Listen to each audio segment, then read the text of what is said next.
गुरुब्रह्मा गुरुर्विष्णु गुरुर्देवो महेश्वरः गुरुः साक्षात् परं ब्रह्म तस्मै श्री गुरवे नमः। ज्ञानतिमिरान्धस्य ज्ञानाञ्जनशलाकया चक्षुरुन्मीलितं येन तस्मै श्री गुरवे नमः। ज्ञानानन्दमयं देवं निर्मलस्फटिकाकृतिम् आधारं सर्वविद्यानां हयग्रीवमुपास्महे नारायणसमारम्भां व्यासशङ्करमध्यमाम् अस्मदाचार्यपर्यन्तां वन्दे गुरुपरम्परां व्यासं वसिष्ठनप्तारं शक्ते पौत्रमकल्मषं पराशरात्मजं वन्दे सुखतातं तपोनिधिं व्यासाय विष्णुरूपाय व्यासरूपाय विष्णवे नमो वै ब्रह्मनिधये वासिष्ठाय नमो नमः। नमोऽस्तु ते व्यासविशालबुद्धे फुल्लारविन्दाय तपत्रनेत्र येन त्वया भारततैलपूर्णः प्रज्वालितो ज्ञानमयप्रदीपः असतो मा ॐ। श्रुतिस्मृतिपुराणानाम् आलयं करुणालयं नमामि भगवत्पादं शङ्करं लोकशङ्करं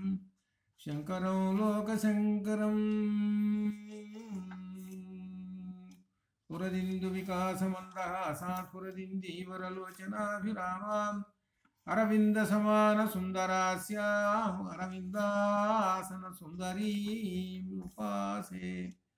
शारदा शारदाम्भोजवदना वदनाम्बुजे सर्वदा अस्माकं सन्निधिं क्रियातु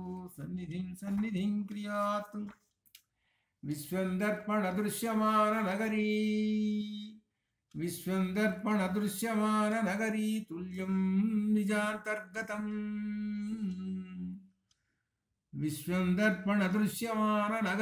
तुल्यं निजान्तर्गतम् पश्यन्नात्मनि मायया बहिर्वोर्भूतं यथा निद्रया यः साक्षात् कुरुते प्रबोधसमये स्वात्मानमेवाद्वयम् तस्मै श्रीगुरुमूर्तये नमः। इदं श्रीदक्षिणामूर्तये नानाच्छिद्रघटोदरस्थितिमहादीपप्रभास्वरम् ज्ञानं यस्य दुचक्षुरादिकरणद्वारा बहिस्पन्दते जानामीति तमेव भान्तमनुभात्यते तत्समस्तं जगतु तस्मै श्रीगुरुमूर्तये नमः। इदं श्रीदक्षिणामूर्तये ओं नमः प्रणवार्धाय शुद्धज्ञानैकमूर्तये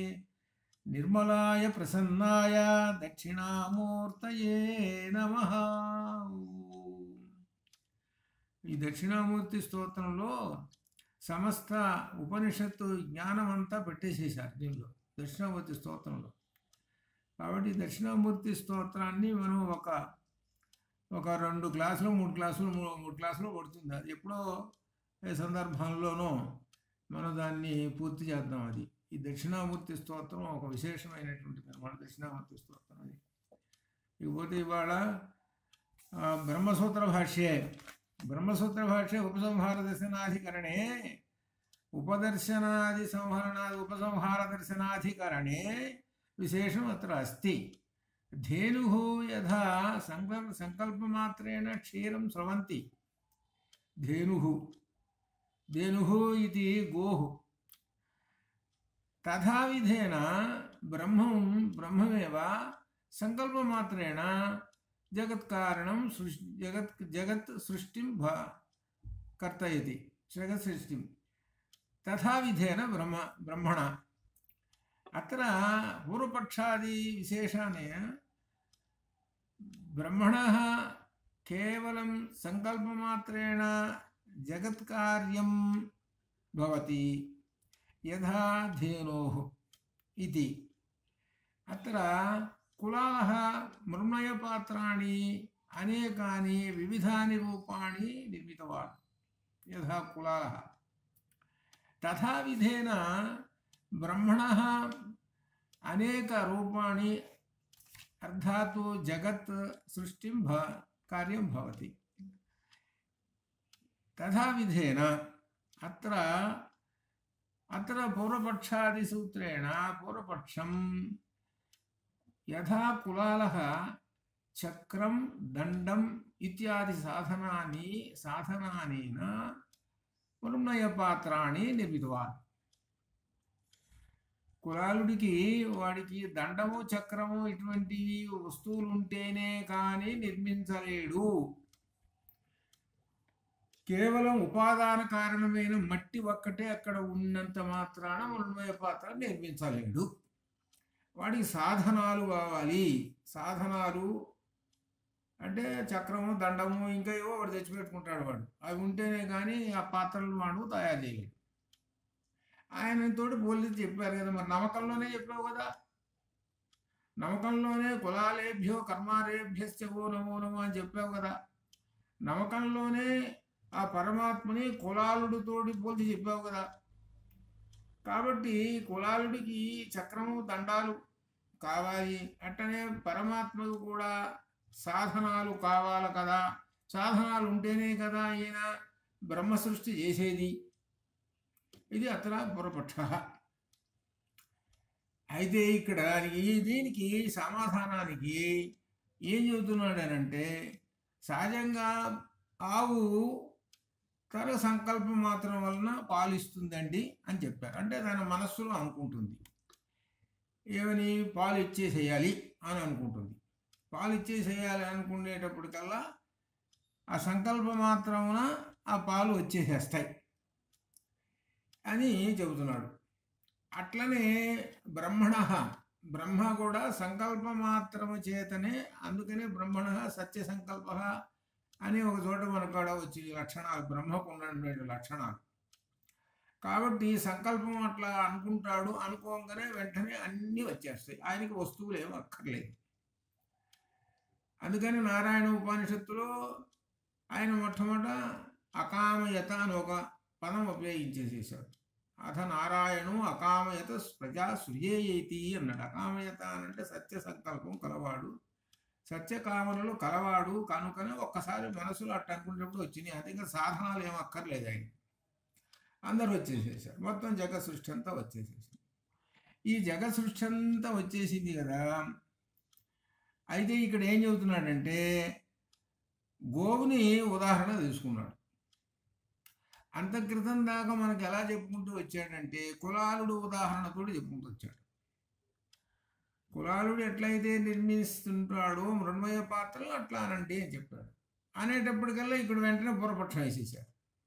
కులాలుడికి వస్తువులు కావాలి కదండి, దండం చక్రం ఉంటేనే కదండి నిర్మించేది. మరంటే బ్రహ్మానికి కూడా ఏమైనా వస్తువులు ఉన్నాయా, ఆయన దగ్గర ఏమైనా ఉన్నాయా, దండం చక్రం ఈ జగత్తును నిర్మించడానికి అని పూర్వపక్షం వేశాడు. అనేటప్పటికి ఈ పూర్వపక్షం నుంచి తప్పించుకోవాలి. అందుకని వాళ్ళు ఒక ఉదాహరణ వెతికితే ఆవు కనపడింది. ఆవు ఏంటి, సంకల్పం మాత్రమే వచ్చేస్తున్నాయండి పాలన్నాడు. అట్లా బ్రహ్మము సంకల్పం మాత్రము చేతనే వస్తున్నదండి అని అన్నాడు. అని చెప్పి ఇక్కడ శ్వేతాశ్వతర ఉపనిషత్తులో ఒక విశేషం చెబుతున్నాడు. ఇక్కడ మనల్ని ఇంకొక దారికి తీసుకుపోతున్నాడు శ్వేతాశ్వతర ఉపనిషత్తు. ఏంటో దీనిలో విశేషం ఏమిటంటే, ఆ బ్రహ్మమునకు అనగా భగవానుడికి షాడ్గుణ్యం ఉన్నది. షడ్గుణాలు, షడ్గుణ ఐశ్వర్య సంపత్తి కలిగినటువంటి వాడు ఆ భగవానుడు. ఆయనకే ఉన్నాయి, ఎవరికి లేవు. ఆ షట్ ఏమిటి అని అంటే, జ్ఞానము, శక్తి, ఐశ్వర్యము, బలము, వీర్యము, ఓజస్సు. ఓజస్సు అంటే కాంతి. ఇట్లా ఈ 6 లక్షణాలు ఆయనకు ఉన్నాయి. ఆ 6 లక్షణాలు ఉన్నటువంటి ఆయనట ఆ బ్రహ్మము గురించి చెబుతున్నాడు దీనిలో శ్వేతాశ్వతర ఉపనిషత్తులో. దీనిలో నా తత్ సమస్య అభ్యధికస్య దృశ్యతే ఆ 2వ లైన్లో. ఆయనతోటి సమానమైనటువంటి వాళ్ళు ఎవరు లేరండి అని చెప్పారు. సరే, అంతవరకు తెలిసిందే, అర్థమైంది. ఇక్కడ అసలేంటి పరాస్య శక్తి, అక్కడది ఇక్కడ మనకు ఏమైనా అర్థం చేసుకోవాలంటే ఈ సౌందర్యలహరి కానీ లేకపోతే లలిత కానీ ఇవన్నీ కానీ పుట్టడానికి మూలకాలు ఎక్కడో ఉంటాయండి అని కూడా ఇదో ఒకసారి అన్నాను. వీటికన్నిటికీ మూలకాలన్నీ ఎక్కడ ఉంటాయంటే వేదంలోనే చిక్కుతాయి అని అన్నాను. ఇక్కడ దిక్కుతున్న చూడండి, పరాస్య శక్తి, అస్య శక్తి పరా. ఈ బ్రహ్మమునకు శక్తి ఉన్నదండి. ఆ శక్తినే ఏమిటి, పరాశక్తి అని కానీ మహాశక్తి అని కానీ అంటాము. ఆ బ్రహ్మమునకు ఆధీనంలో ఒక పరాశక్తి లేకపోతే మహాశక్తి అన్న ఒకటి ఉంటుంది. ఆ ఉండటం వలన ఆయన ఆ మహాశక్తితోటి నిర్మిస్తున్నాడు జగత్తు. ఈ విషయాన్ని శివశక్త్యా యుక్తో యది భవతి శక్త ప్రభవితం నచేదేవం దేవు. అది ఆ శంకరులు అక్కడ పట్టుకున్నాడు ఆయన. శివశక్త్యా యుక్తో యది భవతి. అక్కడ ఒక విశేషం కూడా ఉన్నది. ఆ మొదటి లైన్లో 2 పదాలు వేశాడు. స్టార్టింగ్లో 2 పదాలు వేశాడు. ఈ 2 పదాలు ఏంటో తెలుసుగా, శివ ఒకటి, శక్తి ఇంకొక పదం. శివ అనేది పుల్లింగ శబ్దం, శక్తి అనేది స్త్రీలింగ శబ్దం. ఈ 2 శబ్దాలు, ఇవి 2 శబ్దాలని కలిపినప్పుడు సంధి ఏర్పడుతుంది. సంధి అనేటువంటిది మనం చదువుకున్నాం, సంధులు అనేటువంటిది మనం చదువుకున్నాం. 2 పదాలను కలిపేసేస్తే ఒక సంధి ఒక పదంగా ఏర్పడుతుంది. ఈ శివ అనే మాటని శక్తి అనే మాటని శివ శక్తి అనరు, కలిపే బలకాలి, శివశక్తి అనాలి. అనగా అర్థం ఏమిటి, ఈ 2 శివలో శక్తి ఏకమైపోయింది, అంతర్లీనమైపోయింది అని అర్థం. అది అక్కడ సంధి కలిపి ఆ పదాన్ని ఉచ్చరించారు. శివశక్త్యా యుక్తో యది భవతి శక్తి. అట్లా ఆ శివుడు అనగా బ్రహ్మము తన ఆధీనంలో ఉన్నటువంటి పరాశక్తిని లేక మహాశక్తిని ఉపయోగించుకొని ఈ జగత్తును నిర్మిస్తున్నాడు అని శ్వేతాశ్వతర ఉపనిషత్తు అంటున్నది. అని ఇప్పుడు మీరు ఎక్కడికి వెళ్ళారు, సౌందర్యలహరిలో నుంచి ఎంత దూరం వెళ్ళారు చూడండి. కాబట్టి వీటికి మూలకాలు ఎక్కడ ఉంటాయండి అంటే అక్కడ ఉంటాయి. ఎందుకంటే శంకరులు ఉపనిషత్తులలో మునిగి తేలినటువంటి వాడు. ఆయన చెప్పినటువంటి రచనలన్నీ కూడా ఉపనిషత్తుల్లో ఉంటాయి. మూలకాలు అంటే వేదంలో ఉంటాయి. మూలకాలన్నీ అక్కడ ఉంటాయి. అక్కడ పట్టుకుంటే అంతా బయటపడుతుంది, అంత విశేషం కూడా తెలుస్తుంది అన్నమాట. కాబట్టి ఇక్కడ బ్రహ్మముకు పరాశక్తి లేక మహాశక్తి ఉన్నది, అందువలన నిర్మిస్తున్నాడు అనేటువంటిది విషయం తెలుసుకున్నాం. ఇంకా విశేషంగా బ్రహ్మమునకు షాడ్గుణ్యము ఉన్నది. అనగా షాడ్గుణ్యం అంటే 6 గుణములు ఉన్నటువంటి వాడు ఆ బ్రహ్మము. కాబట్టి 6 గుణములు ఉన్నటువంటి వాడు బ్రహ్మము కనుక ఆయన ఏవైనా ఎంతైనా నిర్మించగలుగుతాడు. ఇది పరమాత్మ లేక పరబ్రహ్మం. ఈ లక్షణాలు జీవాత్మకు ఉన్నాయా, షాడ్గుణ్యము అని ప్రశ్న వేసుకోవాలి. జీవాత్మకు ఉన్నాయా అంటే లేవు. జీవాత్మ ఎక్కడ ఉన్నాడు అని అంటే ఛాయాతపౌ, ఆయన నీడ మాదిరిగానే ఉన్నాడు అని చెబుతున్నాడు. కాబట్టి జీవాత్మలో ఉన్నటువంటి ఆ జీవత్వం అనేటువంటిది అంతా పోతేనే కానీ అప్పుడు కానీ వాడు బయటపడ్డు. ఆ శరీరానికి ఉన్నటువంటి నల్లటి రంగు ఉంటుంది చూసి, నల్లటి రంగు చూసుకున్నాడు, ఎర్రటి వాడు నల్లటి రంగు పూసాడు అనుకోండి, అదంతా కడిగేసుకుంటే అప్పుడు వాడు ఒరిజినల్ రంగు ఏందో బయటపడుతుంది. ఈ జీవాత్మల జీవ అనేటువంటిది అదే. ఆ జీవానికి పోయినప్పుడే ఆత్మ పరమాత్మలో మహదాకాశము ఘటాకాశము దానిలో కలిసిపోతుంది. ఘటాకాశము మహదాకాశంలో లీనమైపోతుంది. అట్లా అనమాట. ఇట్లా ఈ విధంగా ఉన్నాయని చెబుతూ కార్యకారణములు ఆ పరమాత్మేనని కూడా ఆ భాగవతంలో కూడా చెప్పాడు. ఆ భాగవతంలో ఉన్నటువంటి పద్యం కూడా దీనిలో ఒక లైన్ ఉన్నది. దీనిలో ఈశ్వరుడు తన లీలకై తాను సృజించే. లీలకై, లీల అంటే ఒక ఆట. పిల్లలు ఆట ఆడుతూ ఉంటుంటారు. ఏదో ఒక్కొక్కసారి రకరకాలు చేస్తుంటారు. ఇది చెడగొడతారు, అది చేస్తారు, అది చేస్తారు, ఇది చేస్తారు. రకరకాలుగా పిల్లల యొక్క లక్షణాలు. వాళ్ళు ఎట్లయితే చేస్తుంటారో అట్లనే బ్రహ్మం కూడా ఏదో ఒకటి తయారు చేస్తాడు, ఇంకొకటి తయారు చేస్తాడు, అది తయారు చేసి ఆనందిస్తాడు, ఇది తయారు చేసి ఆనందిస్తాడు. రకరకాలు తయారు చేసి ఆనందిస్తుంటాడు. ఇది లీల అని చెప్పాడు. ఒకదానికి పొందిక లేదు. వేరు వేరు వివిధ రూపములైనటువంటి వాడిని నిర్మిస్తాడు. ఉదాహరణకి మనమే ఈ జగత్తు మన చుట్టూ ఉన్నటువంటిదే చూడండి. మనం బజార్కి వెళ్తే 100 మంది జనం ఉన్నారు. ఒక మనిషి పోలిక అంటే ఒకటే విధంగా అందరూ ఉన్నారు. అందరూ మనుషులే. ఎన్ని ఆకారాలు కనబడుతున్నాయో చూడండి. ఒక 100 మందిని బజార్లో మనం న్యూయార్క్లో నేను చూశాను. ఆ న్యూయార్క్లో విశేషం ఏంటంటే ఇది ఏంటంటే పురుష సూక్తం అర్థం చేసుకున్నాం కాబట్టి పురుష సూక్తం సహజంగా మనం ఎక్కడ ఇండియాలో ఉంటే ఏంటంటే ఎంతసేపటికి ఇటువంటి కలర్స్ ఉండేటువంటి వాళ్ళనే చూస్తుంటాం. అక్కడికి పోయిన తర్వాత చూస్తుంటే పొడుగు పొట్టి జుట్టు కూడా ఎర్రంగా ఉండేటువంటి వాళ్ళు, రకరకములైనటువంటి వాళ్ళు జపనీస్ ఉంటారంటే పుట్టివాళ్ళు వాళ్ళు రకరకములు. అట్లనే అమెరికన్స్ నీగ్రోస్ ఉన్నారంటే పొడవు 7 అడుగులు ఉన్నటువంటి వాళ్ళు. రకరకములైనటువంటి వాళ్ళందరినీ చూస్తుంటే ఆ జగత్ సృష్టి, ఆ పరమాత్మ సృష్టి ఏం చేస్తున్నాడంటే భిన్న భిన్న రూపములుగా చేశాడు. అందరూ మనుషులే. మళ్ళీ ఘాటన కట్టేస్తే అందరూ మనుషులే, కానీ ఒక రూపానికి సంబంధమే లేదు. అదే విశ్వరూప సందర్శనం. అదే మనకు 11వ అధ్యాయంలో భగవద్గీతలో విశ్వరూప సందర్శనలు. అది విశ్వరూప సందర్శనంలో సహస్ర అంటే అనేకము అని 1000 అని అర్థం కాదు. అనేకమైనటువంటి రూపాలు కలిసినటువంటి ఏకరూపము, ఏకమేవా ద్వితీయం బ్రహ్మ. అదే విశ్వరూప సందర్శనం. అందుకని మనం ఈ విధంగా కనుక మనం ఆలోచన చూస్తే వీటిని అర్థం చేసుకుని కనుక ఈ జగత్తుని కనుక చూస్తుంటే పరమాత్మ యొక్క సృష్టి ఎంతో అర్థమవుతుంటుంది. పరమాత్మ సృష్టి అర్థమవుతుంటుంది, రకరకాలుగా ఉంటుంటుంది అనమాట.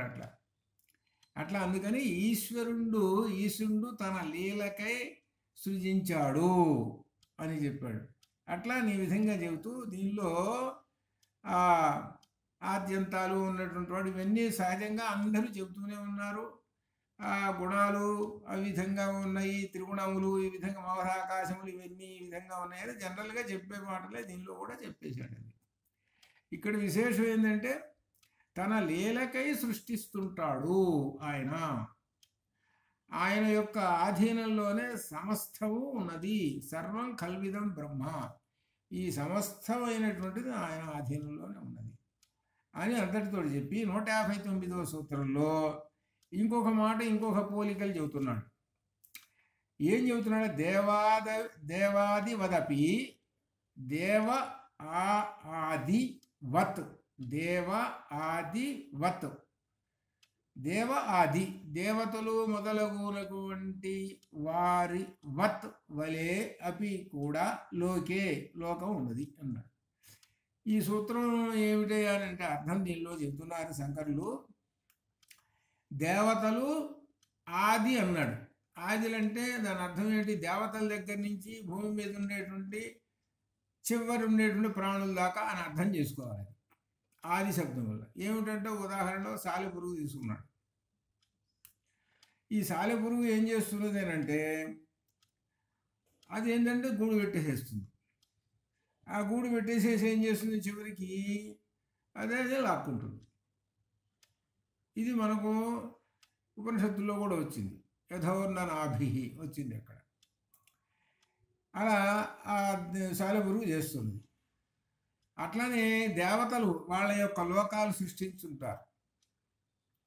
చివరికి ఆ లోకాలలో వాటిలో లీనమైపోతారు. అదే మన గీతలో ఒక చోట చెప్పాడు. గీతలో ఏం చెప్పాడు అంటే మొత్తం ఈ సమస్తమైనటువంటి లోకాలన్నీ కూడా నాలోనే లీనమైపోతుంటాయి. కాబట్టి నన్ను అర్థం చేసుకున్నటువంటి వాడు ఎవడైతే ఉంటాడో వాడికి పునర్జన్మ ఉండదు అని కూడా చెప్పాడు.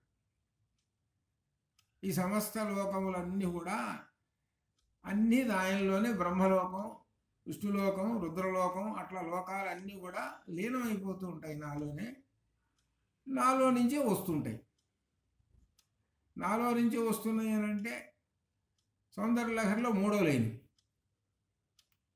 సౌందర్యలహరిలో మూడో లైన్ హరిహర విరించాదిభిరపి, అది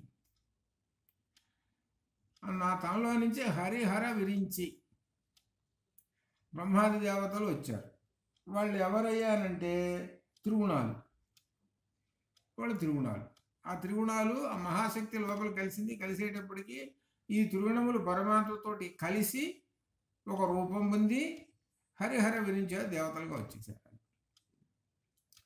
అని ఏం చెబుతున్నాడు. అట్లా ఈ విధంగా ఈ దేవతలు మొదలైనటువంటి వాళ్ళు కూడా ఈ లోకములో ఏమిటంటే ఎవరి సహాయం లేకుండా వాళ్ళు సమకూర్చుకుంటూ ఉంటున్నారు. ఎవరు వాళ్ళే చేసుకుంటూ ఉన్నారు. ఈ జగత్తును నిర్మించుకుంటున్నారు. ఉదాహరణకి సాలెపురుగు తనంతట తానే అని కొన్ని ఉదాహరణలు చెబుతున్నాడు.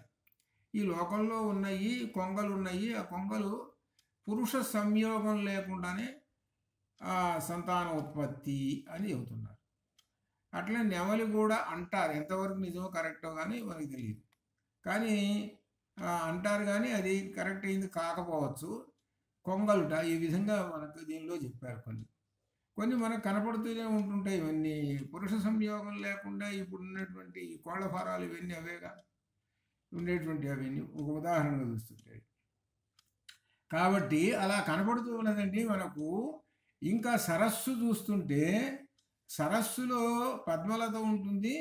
ఎటువంటి బాహ్య ఆపేక్ష లేకుండా సరస్సు అంతా వ్యాపిస్తుంటుంది. ఆ పద్మలత మొత్తం వ్యాపించేసేస్తుంటుంది. సరస్సు అంతా ఆ తెల్లటి పూలతోటి నిండిపోయి ఉంటుంది. నేను ఒక చోట చూసా, ఒక పెద్ద చెరువు, ఆ పౌర్ణమి రోజు చూసా. బాగా ఎన్ని తెల్లటి పూలు ఉన్నాయో చెప్పలేము. దానిలో అసలు నీళ్ళు ఏం కనపడుతున్నాయా అని అంటే నీళ్ళు అసలు ఉన్నాయా లేవా అని అనిపిస్తుంది. అలా ఉంటుంది అన్నమాట. అప్పుడు చూస్తుంటే అప్పుడు మనకు అనిపిస్తుంటుంది, నిజమేరా ఈ కవులు చెప్పినటువంటి మాట. తెల్లటి కలువ పూలు పౌర్ణమి చంద్రుడి రోజున చూస్తుంటే మనకు ఆనందాన్ని ఇస్తున్నాయి. సరే, అవి ఆనందపడుతున్నాయి అనేటువంటి భావం మనకు వెళ్ళిపోతుంది. అట్లా అనమాట. అది మనం ప్రకృతిలో దర్శనం చేసుకుంటాం అప్పుడప్పుడు. అది దానికి ఎవరు లేరు, అవంతటవే వాటికి వచ్చేసేస్తుంటుంది అట్లా.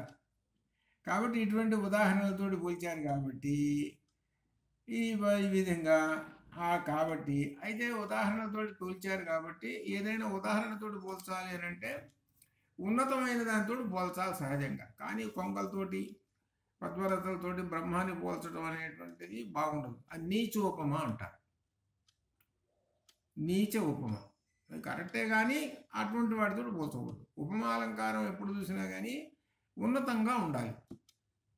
ఉన్నతంగా ఉండాలి కానీ ఏదో అధమం అల్పమైనటువంటి వస్తువుతోటి పోల్చి చెబితే చివరికి అది నీచోపమ అయిపోతుంది. లేనిపోయింది తెచ్చుకోవడం అవుతుంది. అట్లా అలంకారం అనేటువంటి అర్థం చేసుకోవాలి. సరే, ఇంతటితోటి ఈ వాచారంభణం దగ్గర నుంచి మొదలుపెట్టుకొని చెప్పుకుంటూ వచ్చాడు. వాచారంభణం తర్వాత ఉపసంహార దర్శనాధికరణం ఇట్లా వరుసగా చెప్పుకుంటూ వచ్చేసేసాడు. దీనిలో అంతా నడుపుతున్నది ఏం చెబుతున్నాడు అంటే కార్యకారణంలే. అది మెయిన్. కార్యము కారణములు రెండు అభిన్నములు. భిన్నములు కాదు, అభిన్నములు, ఒకళ్ళే, ఆ పరమాత్మయే అని చెబుతున్నాడు. కార్యకారణం రెండు ఆయనే. కార్యము అనేటువంటి ఆ వస్తువు, ఆ కొండ, కారణము ఆ కులాలు, రెండు మనకు వేరువేరుగా కనపడుతుంటారు. కానీ ఇక్కడ ఒకడే, బ్రహ్మము ఒకడే.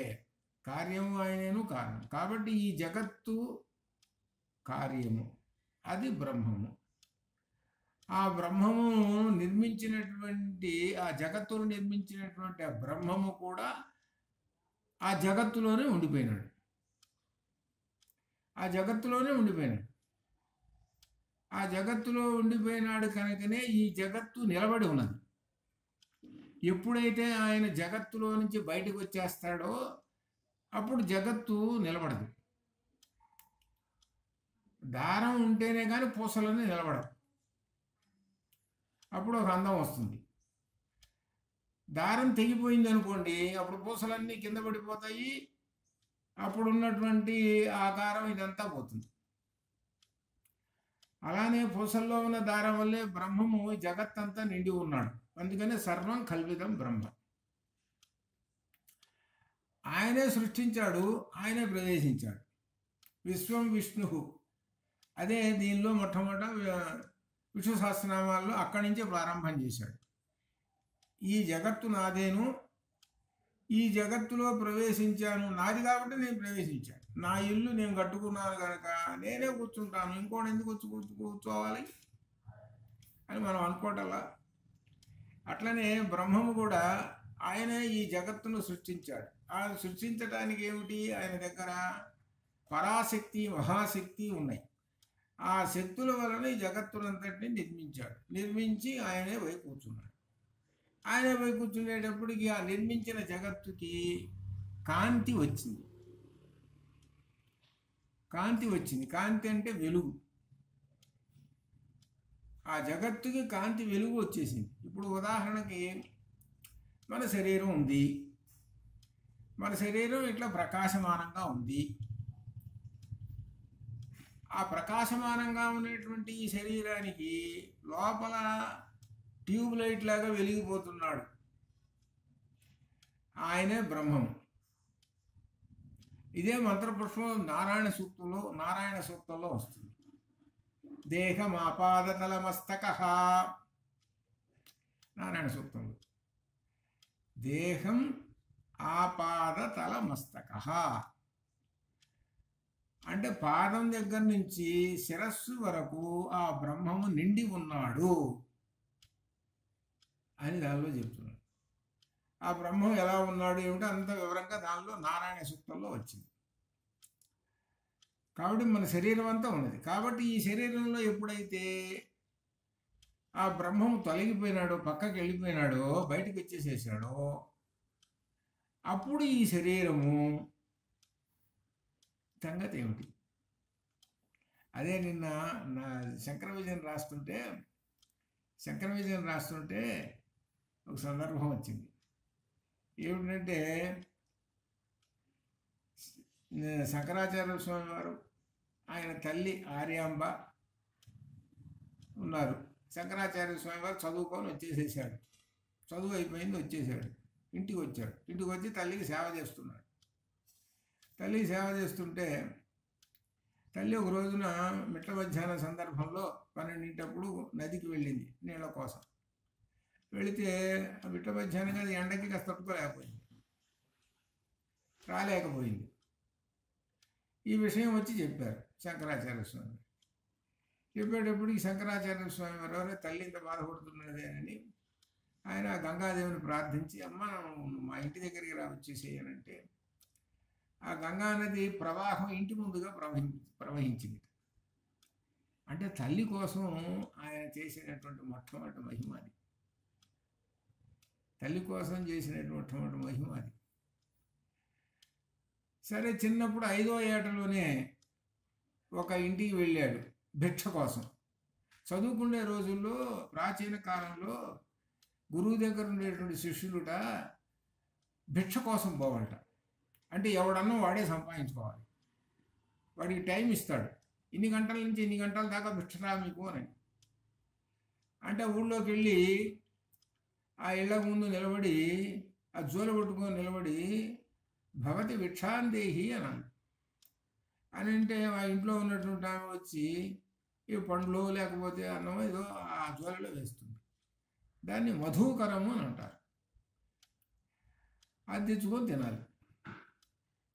అట్లనే ఈయన ఏం చేశాడు, జోలు పట్టుకొని పోయినాడు. తన 5 ఏళ్ళు నిండిని మొట్టమొదట దానిలో చేర్చారు. ఏది గురుకులంలో. ఈయన మధువరం కోసం పోయినాడు. ఒక ఇంటికి దరిద్ర బ్రాహ్మణి, అంటే ఏమి లేవు ఇంట్లో పెట్టడానికి. అంటే ఆమె ఏమన్నది, అయ్యా ఏమి లేవు ఇంట్లో, ఏదో ఒక ఉసిరికాయ ఉంది, ఆ ఉసిరికాయ నీ జోల్లో వేస్తున్నాను, నాకు దరిద్రం ఏం చేసేది అని అంటే, అప్పుడు ఆయన లక్ష్మీదేవిని ప్రార్థించాడు. అదే కనకధారాస్త్రం, అదే ద్రవిణాంబుధార ఇంకో పేరు. అప్పుడు ఆ అమ్మవారు ప్రత్యక్షమైంది. అమ్మవారు ప్రత్యక్షమై అప్పుడు ఆమె చెప్పింది, వీళ్ళు పూర్వజన్మలో ఎటువంటి దానము చెయ్యలేదు. పూర్వజన్మలో అసలేం దానాలు ఏం చేయలేదు, కాబట్టి దానం ఏం చేయలేదు కాబట్టి ఈ జన్మలో దరిద్రం. అందుకనే దానం చేయండి రా అని చెప్పాడు. అందుకనే బృహదారణ్యకోపనిషత్తులో మానవులకి ఇచ్చినటువంటి సందేశం ఏమిటంటే, బ్రహ్మదేవుడు మీరు దానం చేయండి, దానం చేస్తేనే కానీ మీరు ఉన్నతులు కాలేరు, దానం చేయండి అని చెప్పారు. సంపాదించిన దానిలో ఏదో కొంత దానం చేయండి అని చెప్పాడు. ఇది మన ప్రాజాపత్య బ్రాహ్మణ, ఇది బృహదారణ్యకోపనిషత్తులో. ఇవి చేయలేదు కాబట్టి దరిద్రం అని మహాలక్ష్మీదేవి చెప్పి ఇంటి నిండా ఉసిరికాయలు, బంగారు ఉసిరికాయలు కురిపించేసింది. ఇది ఒక మహిమ. ఈ రెండు మహిమలు ఉన్నాయి. ఈ తల్లి తెలుసుకున్నది, ఈ రెండు మహిమలు ఉన్నాయి, వీడు ఎవడు ఏమిటి మహిమలు చేస్తున్నాడు మనవాడు అని అనుకుంటాడు. అనుకుంటుండగా వాళ్ళ ఇంటికి సప్త ఋషులు వచ్చారు. సప్త ఋషుల్లో అగస్త్య మహర్షి ఉన్నారు. వచ్చిన తర్వాత తల్లి అన్నది ఆర్యాంబ, ఇది మావాడు నదిని ఇక్కడికి తెప్పించాడు, తర్వాత బంగారు ఉసిరికాయలు కురిపించాడు, చూస్తుంటే ఏదో మహిమ ఏదో ఉంది, ఏమిటండి ఈయన ఎవరు, ఏమిటి సంగతి అది చెప్పండి అని అంటే, అప్పుడు అగస్త్య మహర్షి చెబుతాడు. ఏమని చెప్పాడు అని అంటే, నీవు నీ భర్త అయినట్టు శివగురువు లేడు, పోయినాడు అప్పటికే. ఈయన పిల్లవాడు పెద్దవాడు అయ్యేటప్పుడు శివగురువు పోయినాడు. మీ ఇద్దరికి సంతానం లేదు. సంతానం లేకపోతే శివుడి గురించి తపస్సు చేశారు. శివుడు ప్రత్యక్షమైనాడు. ఆ శివుడు ప్రత్యక్షమయ్యి ఏమన్నాడంటే, మందమతులు, బుద్ధిహీనులు, తెలివి తక్కువ వాళ్ళు అయినటువంటి పుత్రులు 100 కావాలన్నా, లేక జ్ఞానవంతుడు బుద్ధివంతుడు అయినటువంటి వాడు ఒక్కడు కావాలన్నా, 2 ఛాయిస్లు పెట్టాడు వాళ్ళిద్దరి ముందు. మీకేది కావాలో కోరుకోండి అన్నాడు. అంటే శివగురువు అన్నాడు, ఈ బుద్ధిమంతులు, ఈ బుద్ధి లేనటువంటి వాళ్ళు, తెలివి తక్కువ వాళ్ళు, మూఢులు, అజ్ఞానులు నాకెందుకంటే వీళ్ళతో కావాలి, పెద్దది ఇదే పెద్ద. ఓ కొడుకు ఉన్నాడు అనుకోండి, తిట్టుకుంటుంటాడు తండ్రి. పెద్దవాడు అయిన తర్వాత ఎందుకు వరికి రావటం లేదనుకోండి, ఏంద్రా వీడి జన్మేంద్రా అని అనుకుంటుంటాడు. చూడండి, అక్కడక్కడ కనపడుతుంటారు, అక్కడక్కడ మనకు కనపడుతుంటారు. అంటే ఏంటి, తల్లిదండ్రులు భారం అయిపోతారు. సరే, అటువంటివి ఇవన్నీ దేనికి లేని అనుకొని, నాకు అక్కర్లేదయ్యా, జ్ఞానవంతుడు, ఈ వంశోద్ధారకుడు, అలానే అన్ని మంచి లక్షణాలు ఉండేటువంటి వాడు కావాలి ఒక్కడు. అయితే మాత్రం ఆ ఒక్కడికి ఆయన శివుడు ఏం చెప్పాడు, అల్పాయుష్కుడు అని చెప్పాడు. వాళ్ళు 100 పుత్రులు 100 సంవత్సరాలు ఏమైనా బతుకుతారు వాళ్ళు. వీడు మాత్రము అల్పాయుష్కుడు, ఈ జ్ఞానవంతుడు అల్పాయుష్కుడు, నీకు ఇంటూ లేదు కావాలంటే సరే అల్పాయుష్కుడు ఏది సరే వీడు కావాలంటే అన్నారు. సరే, అయితే ఏం చేశాడు ఆ శివుడే, నేనే కుమారుడిగా జన్మిస్తానని ఆ శివుడే శంకరాచార్యమూర్తిగా జన్మించాడు. శంకరాచార్య రూపం వచ్చింది. ఆ దక్షిణామూర్తియే శంకరాచార్య రూపంలో, దక్షిణామూర్తి అంటే శివుడు, ఆ శివుడే ఆ శంకరాచార్య స్వరూపంలో దర్శనం అంటే వీళ్ళకి కుమారుడుగా జన్మించాడు. ఈ విషయం అంతా అగస్త్య మహర్షి చెప్పాడు. అగస్త్య మహర్షి చెప్పి ఏమన్నాడంటే, వీడు అల్పాయుష్కుడు, 32 కాగానే వీడు వెళ్ళిపోతాడు, 32 కాగానే వెళ్ళిపోతాడు అని చెప్పాడు.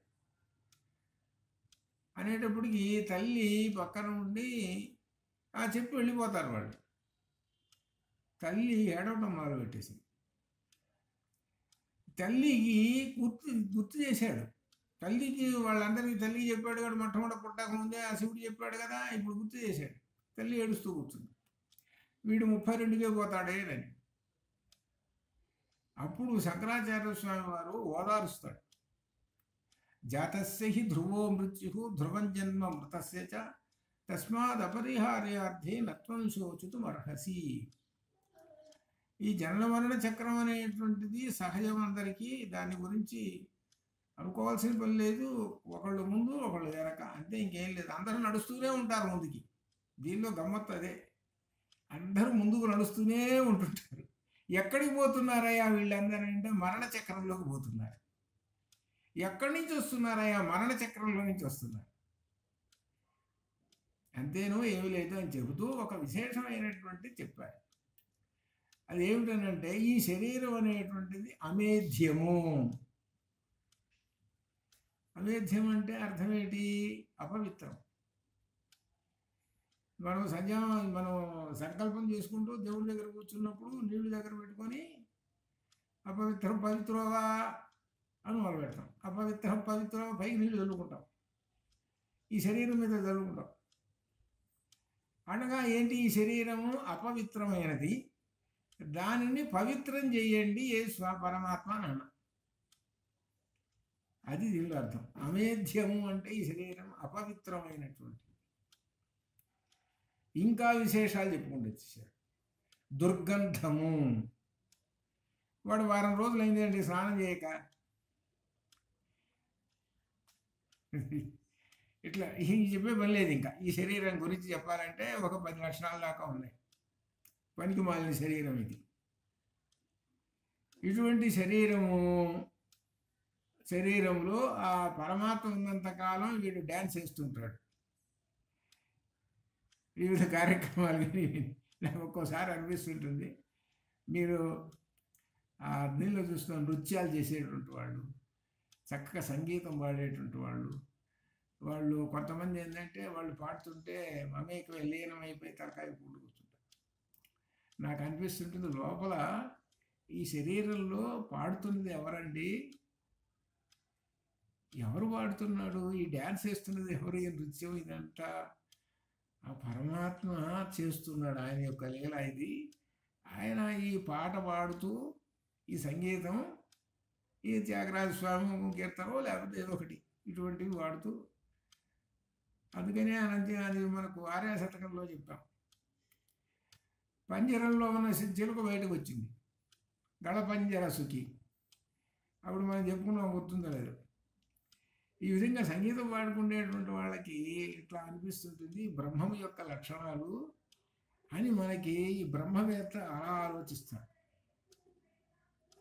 ఇంత జ్ఞానం లేనటువంటి వాళ్ళు అబ్బా చాలా చక్కగా వాడారంటే బ్రహ్మాండంగా నేను అనుకుంటాను. ఆ బ్రహ్మం యొక్క లక్షణం కాబట్టి ఆ బ్రహ్మము ఉపయోగించుకున్నాడు. ఏం ఉపయోగించుకున్నాడు అంటే ఈ శరీరాన్ని ఉపయోగించుకున్నాడు. ఈ శరీరాన్ని ఉపయోగించుకొని తన యొక్క శక్తిని అంతటినీ ఈ జగత్తులో తెలియపరుస్తున్నాడు. తన శక్తిని అంతటినీ, తన మహత్యం అంతటిని కూడా ఇప్పుడు ఉందనుకోండి, ముదాకర తమోదకం అని మొదలు పెడుతుంటారు. ఏది? ఈ వినాయకుడు పాటలు. అట్లనే త్యాగరాజ కీర్తనలు జగదానందదాయకి. అంటే ఏమిటి? ఇవన్నీ కూడా పరమాత్మ తత్వజ్ఞానం ఉన్నటువంటివి. తన యొక్క తత్వాన్ని ఆ భగవంతుడు చెబుతున్నాడు అని అర్థం. దీనిలో అది విశేషం. ఆ పరమాత్మ తన గురించి తానే చెప్పుకుంటున్నాడు రా దీనిలో, అందుకోసం ఒక శరీరాన్ని ఉపయోగించుకున్నాడు అని అలా చెప్పుకొని ఈ శరీరం ఎప్పుడైతే వార్ధక్యం పొందిందో నెమ్మదిగా గుడ్ బై చెప్పేస్తాడు. అప్పుడు ఈ శరీరము మరి ఇలా చెప్పినటువంటి శరీరం ఉన్నది కదా, మరి అప్పుడు ఏంటి అని ఆలోచన చేస్తే ఈ శరీరం ఎంతసేపు ఉండదు. ఏం చేసింది? 2 రోజులు 3 రోజులు, ఎంత రోజులు ఉంచుతారు అది. కాబట్టి ఆ శంకరాచార్య స్వామి చెబుతారు, ఈ శరీరం అనేటువంటిది ఇటువంటివమ్మా, ఇది నిత్యము మూత్ర పురీషములతో నిండి ఉంటుంది. చూడండి ఎంత విశేషమైనటువంటి ఈ శరీరం. అటువంటి దుర్గంధభూయిష్టమైనటువంటిది ఈ శరీరం. ఈ శరీరం కోసం తప్పించేటువంటి వాడు ఉంటాడే, ఈ శరీరం కావాలి, ఈ శరీరం కావాలి అనుకుంటాడే, వాడు మూఢుడు. ఇటువంటి శరీరం ఉన్నది చూసావు, దీని మీద నాకు అపేక్ష లేదు అనుకుండేవాడు జ్ఞానవేత్త అని చెప్తాడు. 2 మాటలు. అందుకని ఆ మాటని, అమ్మ నీవు కొంత జ్ఞానం కలిగినటువంటి దాని నువ్వు కూడా ఈ విధంగా దుఃఖిస్తూ ఉంటే ఎట్లానమ్మా అని మొట్టమొదటి తల్లికి జ్ఞానోపదేశం చేశాడు. కాబట్టి జ్ఞానోపదేశం చేశాడు. కాబట్టి మనకు ఉదాహరణ చూడండి, వివేకానంద స్వామి 33 సంవత్సరాలు బతికిపోయినాడు. చిన్న వయసులోనే పోయినాడు కదా వివేకానందుడు. అక్కడ దాకా ఎందుకు? మ్యాథమెటిషియన్ శ్రీనివాస రామానుజం, ఆయన చిన్న వయసులోనే పోయినాడు కదా. అట్లా చిన్న వయసులో పోయినటువంటి వాళ్ళు చూసుకుంటే వాళ్ళ పేరు ఈ రోజు వరకు వాళ్ళ పేరుతోటి కనిపెట్టినటువంటి విశేషాలు ఉన్నాయి. అదే అందుకని అట్లా అది ఈ శరీరంలో పరమాత్మ ఉండి తన యొక్క లీలని ప్రకటిస్తూ ఉంటుంటాడు అని మనకు ఇందులో నిన్న రాసిన శంకర విజయం నిన్న నెల్లబట్టింది. ఆ చాప్టర్ రాసింది, దాంట్లో పంచమ సత్తలో వస్తుంది. సరే అట్లా. కాబట్టి ఈ విధంగా మనం చెప్పుకుంటుంటే ఈ బ్రహ్మముని గురించి చెప్పుకుంటూ ఉంటున్నాం కనుక ఆ బ్రహ్మమే ఈ జగత్తు మొత్తానికి సృష్టి అయినటువంటి వాడండి. ఈ సృష్టి కార్యం అంతా కూడా ఆయన చేతిలోనే ఉన్నది. ఆ బ్రహ్మమును పోల్చడానికి అల్పమైన వాడి పనికిరావు, ఉపమానం పెద్దవి ఉపయోగించుకోవాలి అని చెప్పాడు. అంతటితోటి దేవాదవదపిలోకి అనేటువంటి సూత్రాన్ని ముగించేసేసుకున్నాడు. ఈ ముగించేసేసుకొని కొత్త ప్రకరణంలోకి వెళ్ళిపోతున్నాడు. కొత్త ప్రకరణంలో కూడా ఇదే వస్తున్నది. ఇక్కడ దీనిలో కూడా బ్రహ్మమును గురించి చెబుతున్నాడు. మనకి దీని పేరే బ్రహ్మసూత్ర భాష్యం. అనగా ఏంటి? బ్రహ్మమును గురించి బాగా నిండి ఉన్నటువంటి పుస్తకం అదనమాట. అది దానిలో కృష్ణ ప్రసక్తి అధికరణం, కృష్ణ ప్రసక్తి అధికరణం. ఇక్కడ కృష్ణ అనే ఒక పదం వేశాడు. కృష్ణ అంటే మొత్తము అని అర్థం. మొత్తం. ఈ మొత్తం ఏమిటి దీనిలో చెబుతున్నాడు? సూత్రం 160వ సూత్రంలో చెబుతున్నాడు. మొట్టమొదటిలోనే ఇది పూర్వపక్ష సూత్రం అని చెప్పేశాడు. ఇదంతా పూర్వపక్షంతో నిండిపోయినది ఈ సూత్రం అన్నాడు. అంటే తర్వాత సూత్రం ఏమిటి? ఈ పూర్వపక్షానికి సిద్ధాంతం వస్తుంది. మనం నిన్న చెప్పుకున్నాం ఈ పూర్వపక్షాల గురించి 5 రకాలు ఉంటాయి. పూర్వపక్షాన్ని గురించి 5 రకములైనటువంటి పూర్వపక్షాలు ఉంటాయి. దానిలో ఒకటి పూర్వపక్షము సిద్ధాంతం, అదొకటి ఇదొకటి 2 అట్లా అన్నమాట. ఇక్కడ దీనిలో ఇది పూర్వపక్ష సూత్రం. కృష్ణ ప్రసక్తి నిరవయవత్వ శబ్దకోపోవా శబ్దకోపోవా. కృష్ణ ప్రసక్తి నిరవయవత్వ శబ్దకోపోవా.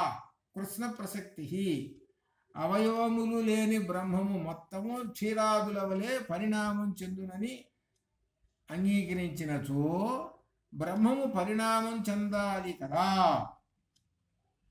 ఇక్కడ ప్రశ్న చేస్తున్నాడు. గోవు సంకల్పమాత్రము చేతనే పాలిస్తుంది క్షీరవత్తి, క్షీరవద్ధి అనే సూత్రంలో చెప్పారు కదా. అనగా గోవుకి అవయవాలు ఉన్నాయి. అవయవాలన్నీ ఉన్నాయి కాబట్టి అదొక జంతువు, అదొక వస్తువు. సరే చెప్పుకోవాల్సి వచ్చింది. అవయవాలు ఉన్నాయి, దానిలో 4 ఉన్నాయి.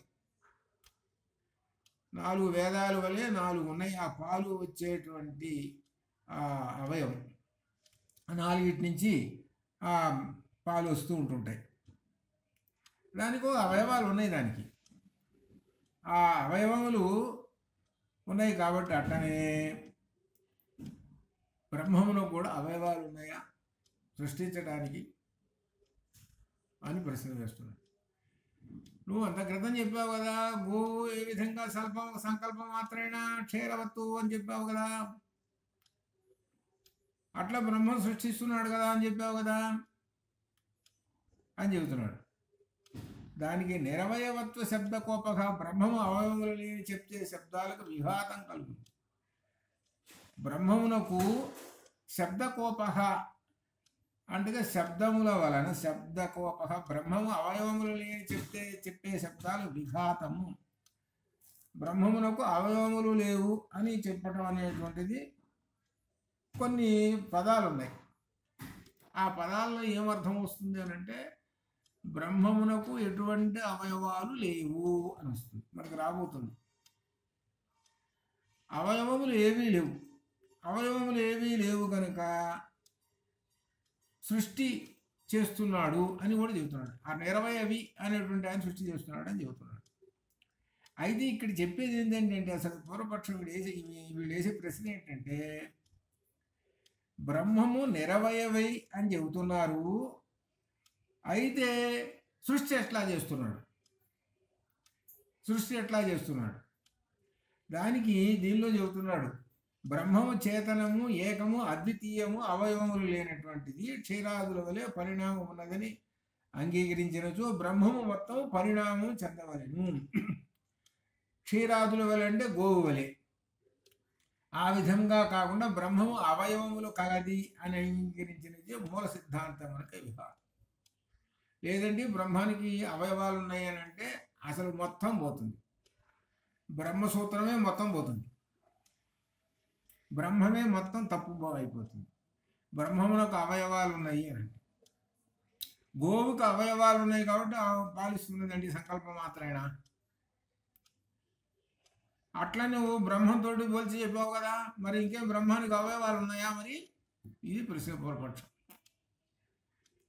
మరి బ్రహ్మమునకు అవయవాలు లేవని నువ్వే చెబుతున్నావు కదా, సూత్రాలు ఉన్నాయి కదా ఉపనిషత్తులో ఏం చెబుతున్నావు? బ్రహ్మమునకు అవయవాలు లేవు అని చెప్పావు. అవయవాలు లేవు, పైగా పోలిక ఎక్కడ చెప్పావు? గోవుతోడు చెప్పావు. ఇక్కడ కింద సూత్రంలో ఏం చెప్పావు? బ్రహ్మాన్ని పోల్చేటప్పుడు చిన్న చిన్న వాటితో పోల్చకూడదండి అని చెప్పావు కదా. అంటే గోవు అనేటువంటిది ఒక చిన్న వస్తువు, దాంతో పోల్చి చెప్పేశావు. బ్రహ్మం దృష్టిలో గోవు అనేటువంటి ఒక సామాన్యమైనటువంటి ఒక జంతువే అంతే, మిగిలిన అన్ని జంతువులు కాదని అంతే బ్రహ్మ దృష్టిలో. మరి బ్రహ్మం అంటే నువ్వు ఏం చెప్పావయ్యా అని అంటే ఇదిగో ఇక్కడ చెబుతున్నాడు. దీని ప్రకారంగా అవయవములు లేనటువంటి బ్రహ్మము, ఆ బ్రహ్మము సృష్టి చేస్తున్నాడు.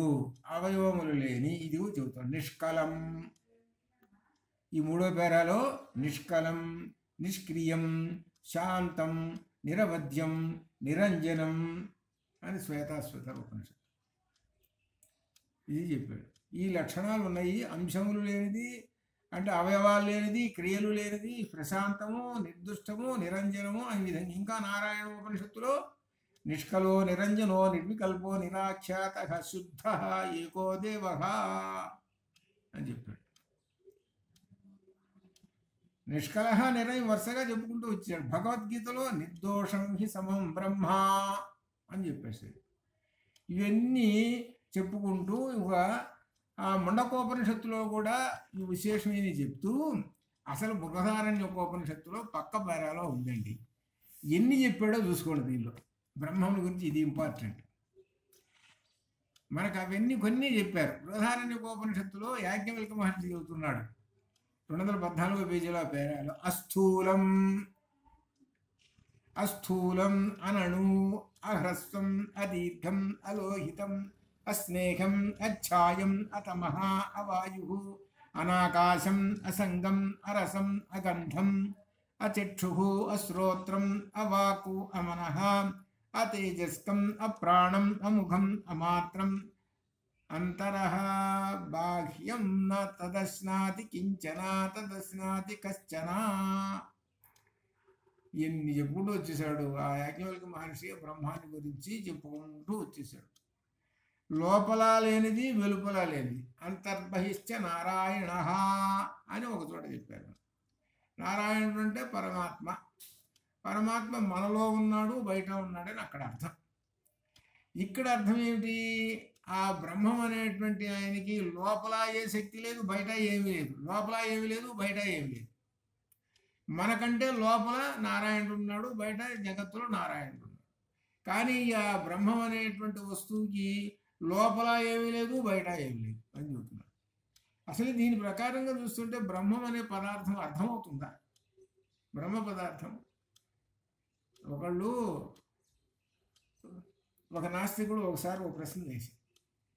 నాస్తికుడు అసలు బ్రహ్మము పదార్థములకు లక్షణం ఏమన్నా చెప్పాడండి? అసలు బ్రహ్మము ఇట్టా ఉంటుంది అని చెప్పాడా? మరి బ్రహ్మం అంటే పరమాత్మ. ఇదిగో ఇవన్నీ చూస్తుంటే ఇంకా ఏమైనా అట్లా అర్థం చేసుకోవాలండి? బ్రహ్మాన్ని ఏ విధంగా అర్థం చేసుకోవాలి అనగా పరమాత్మను ఎలా అర్థం చేసుకోవాలి? అస్థూలమనో అనను అరస్వం అది దాన్ని అది పెట్టేశాం. ఆ అనేటువంటిది ఏమిటి? వ్యతిరేక అర్థంలో వస్తుంది. ఏమి లేవు అని చెప్పేసినాడు. అవాయు అన్నాడు, అతమోహ అన్న, అచ్ఛాయం అన్న, ఆకాశ అసంగం అరసం అన్ని అగంధం అన్నీ చెప్పుకుంటూ వచ్చేసాడు. ఇవన్నీ ఏమీ లేవు బ్రహ్మానికి అన్నాడు. లేవు. ఆ లేనటువంటి ఆ బ్రహ్మం సర్వత్రా నిండి ఉన్నాడు అని మళ్ళీ సర్వం కల్విదం బ్రహ్మ అని చెప్తుంది. ఇక చూసుకోండి, మరి ఏమీ లేనటువంటి ఆ బ్రహ్మము మన శరీరంలో ఉన్నాడు. మన శరీరంలో ఉండి ఈ శరీరాన్ని నడుపుతూ ఉన్నాడు. అటువంటి ఆ బ్రహ్మానికి అస్థూలం అసలు రూపమే లేదు. అనణు అంటే అణువంత ఉన్నాడా అంటే ఒక రూపం ఉన్నట్టే లెక్క.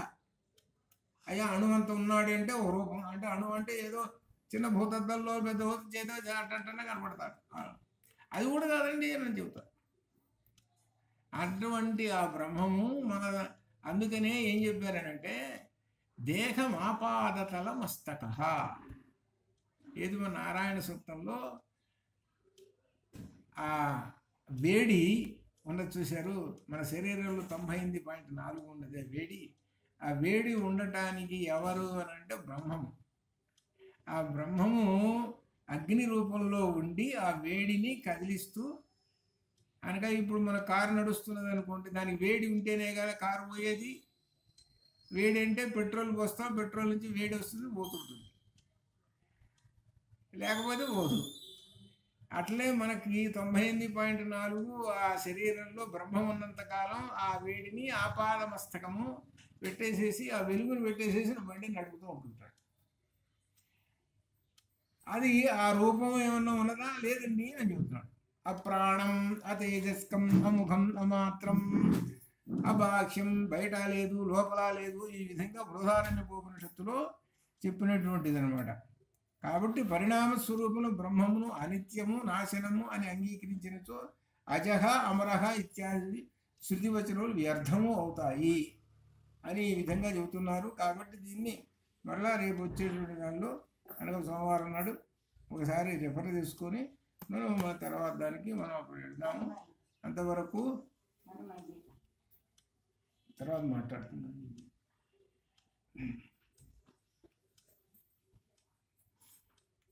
అంతవరకు శుభం భయాతు. ఓం పూర్ణమదః పూర్ణమిదం పూర్ణాత్ పూర్ణముదచ్యతే పూర్ణస్య పూర్ణమాదాయ పూర్ణమేవావశిష్యతే. అసతో మా సద్గమయ